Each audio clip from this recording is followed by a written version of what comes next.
আমি ডিম চালাচ্ছি। কি কি বলছিস? এবার পুজোটা কি করবি? আমি পুজোটায় ব্যারাকপুরেই কাটাবো। তাই না? পুজোটা এমন জিনিস নিজের বাড়িতে থাকতে হয়। কারণ তুমি ব্যারাকপুরে আমার মা বাড়ি আছে, ওই মা বাড়ি আমি কাটাবো। কারণ মা বাড়ির ওখানে তোমার বাড়ি, আর মা বাড়িতেই তুমি জন্মেছো, আর আমি তোমার পেট থেকে জন্মেছি।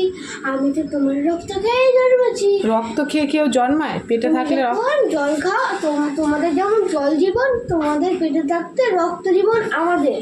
ও, যখন কিন্তু এটা তো তখন এটা তো তোর বাড়ি, তোর তো এই বংশেরই রক্ত তোর গায়ে।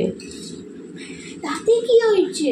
তুমি ওই বাড়ির মেয়ে, তুমি যখন জল খাও তখন রক্ত হয়ে গিয়ে আমার পেটে চলে আসে। না, এটা হয় না তো। সবাই বাবার বংশ, বাবার বাড়ি, বাবার রক্তই থাকে। হয় হয়, কেউ বলেছে হয় না। পেটে থাকলেই কি হয় নাকি? হ্যাঁ, তুমি দেখবা। না, মামা বাড়িতে গিয়ে থাকবো না। মামা বাড়িতে গিয়ে, কারণ যার যার বাড়িতে পুজো ভালো লাগে না। আমার ওখানে ভালো লাগে, প্রতি বছরই তো এখানেই করি। না, পুজোতে আমি এখানেই করি। আমি ছোটবেলায় তো ওখানেই করতাম, আমার বড়বেলায় ওখানে। তখন তো ওখানে বাড়ি ছিল পাশাপাশি, তাই। তাতে কি হয়েছে? তাতে কিচ্ছু হয় না। তাহলে তুই থাকবি, আমি চলে আসবো। হ্যাঁ, তুই ঠিক আছে। ওদের মানে তোর মা বাবার কোনো দরকার নেই, মানে ওদের হলেই হয়ে যাবে। হ্যাঁ, হয়ে যাবে। পড়াশোনা হবে না, ওখানেই করবো। ওখানেই করে নিবি। তোর ওখানে হলেই সব হয়ে গেল। মানুষ হবি আদেও? হ্যাঁ, হয়ে যাবি।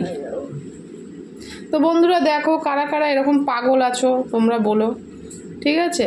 কত কিছু শুনলে তো, যে রক্ত খেয়ে নাকি পেটে থাকলে বাচ্চারা রক্ত খেয়ে বড় হয়, এই সেই। ভিডিও করছো? মামা বাড়িতে ও থাকবে বলে দেখো ওর কত ক্যালকুলেশন। আমার ওটা বাবার বাড়ি, তাই ও আমার পেটে ছিল, তাই আমার রক্ত খেয়ে বড় হয়েছে, তাই ও ওখানেই থাকতে চায়, বুঝেছ? তো শুনলেই তোমরা সব কথাগুলোর।